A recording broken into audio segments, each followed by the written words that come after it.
கர்த்தருடைய பரிசுத்த நாமத்திற்கு மகிமையுண்டாவதாக.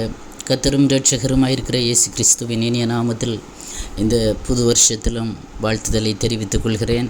கர்த்தர் தாமே இந்த வருஷத்தில் தேவ பிள்ளைகளாகிய உங்கள் ஒவ்வொருவரையும் தாராளமாய் ஆசீர்வதிப்பாராக என்று வாழ்த்துகிறேன். இந்த நாளிலும் கூட நமது சிந்தனைக்கு ஆதாரமாக ஒரு வசனத்தை வாசிக்க விரும்புகிறேன். சகரியா தீர்க்க தரிசன புஸ்தகம் அதனுடைய 8வது அதிகாரம் 13 மற்றும் 15 ஆகிய வசனங்கள். சம்பவிப்பது என்னவென்றால், யூதா வம்சத்தாரே, இஸ்ரவேல் வம்சத்தாரே, நீங்கள் புற ஜாதிகளுக்குள்ளே சாபமாய் இருந்தது போலவே ஆசீர்வாதமாய் இருக்கும்படி நான் உங்களை இரட்சிப்பேன். நீங்கள் புற ஜாதிகளுக்குள்ளே சாபமாய் இருந்தது போலவே ஆசீர்வாதமாய் இருக்கும்படி நான் உங்களை இரட்சிப்பேன். பயப்படாதேயுங்கள், உங்கள் கைகள் திடப்பட கடவது. 15வது வசனம். இந்நாட்களில் எருசலேமுக்கும் யூதாவுக்கும் நன்மை செய்யும்படி திரும்ப நினைத்தேன், பயப்படாதேயுங்கள். ஆமேன், ஆமேன். கர்த்தர் நல்லவர், கர்த்தருடைய நாமம் மகிமைப்படட்டும். இந்த காலை வேளையிலும் தெய்வ பிள்ளைகளே, 2025 நம்மை விட்டு கடந்து சென்றது. எத்தனையோ பாடங்கள், எத்தனையோ லெசன்ஸ் நம்ம படித்தோம். எத்தனையோ தோல்விகள், எத்தனையோ வெற்றிகள், எவ்வளவோ பாதைகளை கடந்து வந்தோம். ஆனாலும் கிருபையாய் கர்த்தர் இம்மட்டும் நடத்தினார். இந்த புது வருஷத்தின் இந்த காலை தியான வேளையிலேயே இந்த வார்த்தையை ஆவியானவர் என் இருதயத்திலே தந்தார். புறஜாதிகளுக்குள்ளே சாபமாய் இருந்தது போலவே ஆசீர்வாதமாய் இருக்கும்படி நான் உங்களை இரட்சிப்பேன். ஆமேன், ஹல்லேலூயா. இதுவரை ஹல்லேலூயா, ஒருவேளை சாபமான ஒரு சூழ்நிலை மனுஷர்கள் மத்தியில், இல்லை புறஜாதிகள் மத்தியில், மற்ற ஜனங்களுடைய பார்வைக்கு கர்த்தருடைய பிள்ளைகள் ஒரு சாபமாக இருந்திருக்கலாம். ஏதோ ஒன்று இல்லாமல், ஏதோ ஒரு ஆசீர்வாத நன்மைகள் தடைபட்டு, இல்லை ஏதோ ஒரு சூழ்நிலையில் அவர்கள் பார்வைக்கு நம்ம எல்லாவற்றிலும் சற்று குறைந்தவர்களாக, ஆசீர்வாத நன்மைகளில் குறைஞ்சவங்களாக இருந்திருக்கலாம். அதை பார்க்கும்போது மற்றவங்க பார்வைக்கு அது ஒரு சாபமாக காணப்பட்டிருக்கலாம். ஆனால் இந்த காலை வேளையிலே கர்த்தர் சொல்லுகிறதான வார்த்தை, எப்படி மற்றவங்க உங்களை ஒரு சாபமாக பார்த்தாங்களோ அதே இடத்துல அந்த சாபத்தை ஆசீர்வாதமாக இருக்கும்படி நான் உங்களை இரட்சிப்பேன் என்று கர்த்தர் சொல்லுகிறார். ஆமேன். இதுவரை சாபமாக பார்த்தாங்க, இன்றிலிருந்து நீங்கள் உங்களை ஆசீர்வாதத்தின் பாத்திரமாக புறஜாதிகள், மற்ற மக்கள் யார் யார் சாபமாக பார்த்தாங்களோ அவங்கள் கண்களுக்கு முன்பாக கர்த்தர் ஆசீர்வாதமாக மாற்றப் போகிறார்.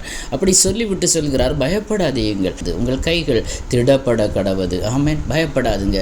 இனிமேல் யாரும் உங்களை சாபமாக பார்க்க மாட்டாங்க. எந்த சூழ்நிலையில் ஒரு சாபமாக இல்லை, எந்த ஆசீர்வாதமும் இல்லை, ஏதோ ஒரு நன்மை ஹல்லேலூயா கிடைக்காமல் தடைப்பட்டு அதன் நிமித்தம் மனுஷனுடைய பார்வை ஒருவேளை இது இவர்களுக்கு சாபம், அதனால் இவங்களுக்கு இந்த ஆசீர்வாதம் கிடைக்கல, இந்த நன்மை கிடைக்கல, இது நடக்கலை அப்படி என்று சொல்லி பார்த்தாங்களோ அதே இடத்துல கர்த்தர் சொல்லுகிறார், பயப்படாதுங்க, அந்த சாபத்தை நான் ஆசீர்வாதமாக மாற்றுவேன் என்று கர்த்தர் சொல்லுகிறார். உங்கள் கைகள் திடப்பட கடவது, தைரியமாக இருங்கள் என்று கர்த்தர் சொல்லுகிறார். 15வது வசனத்தில், எருசலேமுக்கும் யூதாவுக்கும் நன்மை செய்யும்படி திரும்ப நினைத்தேன் இந்நாட்களில். ஆமேன்.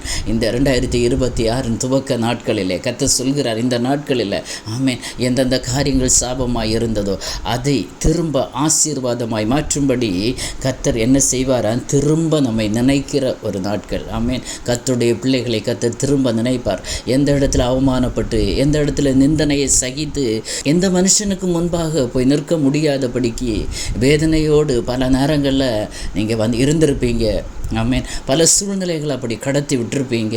எப்படி இவங்க முன்னாடி நான் நிற்பேன், எப்படி இந்த இடத்துல இப்போ ஒரு பொது இடத்துல என்னால் போய் நிற்க முடியலையே, ஏதோ ஒரு சூழ்நிலையில் ஒரு நிந்தை, ஒரு அவமானம், ஒரு சாபம் மாதிரி மனுஷங்களுடைய பார்வையில் ஒரு வேளை இருந்திருந்தால் அந்த சாபத்தை ஹல்லேலூயா, அந்த அவமானத்தை, அந்த நிந்தையை கர்த்தர் இந்நாட்களிலே ஆமேன் ஹல்லேலூயா மாற்றப் போகிறார். ஆமேன். அவர் திரும்ப நம்மை நினைக்கிற ஒரு நாள். ஆமேன் ஹல்லேலூயா. கர்த்தர் நினைச்சாருன்னா அது ஆசீர்வாதம் தான். ஆமேன். திருப்பியும் கர்த்தர் சொல்கிறார், பயப்படாதீங்கள். ஆமென். அல்லேலூயா. இந்த காலை வேளையில் தேவ பிள்ளைகளை, நீங்கள் அனுபவித்த எல்லாவற்றையும் மறந்து விடுங்க. கர்த்தர் சொல்லுகிறார், நான் உங்களை திரும்ப நினச்சிருக்கிறேன். ஆமென். அல்லேலூயா. மறுபடியும் நான் நினைக்கிறேன். ஆமென். அல்லேலூயா.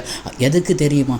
ஆசீர்வதிக்கும்படி, நிந்தைகள் அவமானத்தை நீக்கும்படி நான் உங்களை திரும்ப நினைக்கிறேன். அதனால் நீங்கள் பயப்படாதீங்க என்று கர்த்தர் சொல்லுகிறார். ஆமென்.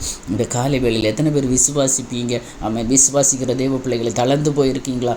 தளர்ந்த கைகளை திடப்படுத்துங்கள். தள்ளாடுகிற முழங்கால்கள் பலப்படட்டும். ஆமென்.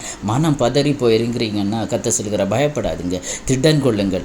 உங்கள் தேவன் நீதியை சரி கட்டும்படி, ஆமென், அல்லேலூயா, உங்களுக்கு பதில் அளிக்கும்படி கர்த்தர் வருகிறார். யார் யார் என்னென்ன பேசினாங்களோ அதற்கு நீங்கள் பதில் சொல்ல மாட்டீங்க. கர்த்தர் உங்களுக்கு பதில் அளிப்பார். உங்களுக்கு முன்பாக கடந்து வருகிற ஒரு தேவன் உண்டு. ஏன்னா அவர் உங்களை திரும்ப நினைத்திருக்கிறார்.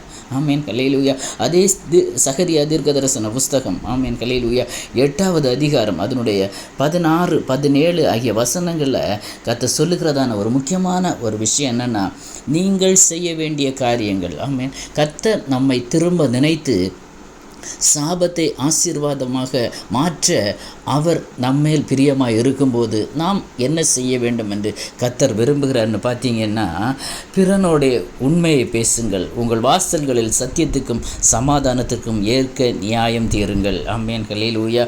ஒருவனும் பிறனுக்கு விரோதமாய் தன் இருதயத்தில் தீங்கு நினையாமலும் பொய்யானையின் மேல் பிரியப்படாமலும் இருங்கள். இவைகள் எல்லாம் நான் வெறுக்கிற காரியங்கள் என்று கர்த்தர் சொல்லுகிறார். இங்கே சில காரியங்களை கர்த்தர் வெறுக்கிறார். இது நம்முடைய வாழ்க்கையில் வேண்டாம். ஆமென். இதுக்கு நான் டெஃபனிஷன் சொல்ல வரல. சகரியா தீர்க்கதரிசன புஸ்தகம் 8வது அதிகாரம் 16, 17. ஆமென். இந்த வார்த்தையின்படி நாம் செய்யும் போது கர்த்தர் வெறுக்கிற காரியங்கள், கர்த்தர் விரும்பாத சில காரியங்கள், ஆமென், இன்னும் இதில் சொல்லப்படாத சில விஷயங்கள் நம்ம வாழ்க்கையில் இருக்குமானால் அதெல்லாம் நாம் வெறுத்து தள்ளுகிற பட்சத்தில் கர்த்தர் நம்மை நினைக்கிற ஒரு நாள், திரும்ப நினைக்கிற ஒரு நாள். ஆமென். அல்லேலூயா. எப்பேற்பட்ட சூழ்நிலையாக இருந்தாலும், எப்பேற்பட்ட அனுபவமாக இருந்தாலும், ஆமென், அல்லேலூயா, அந்த சாபத்தை கர்த்தர் ஆசீர்வாதமாக மாற்றுவேன் என்று வாக்கு பண்ணுகிறார்.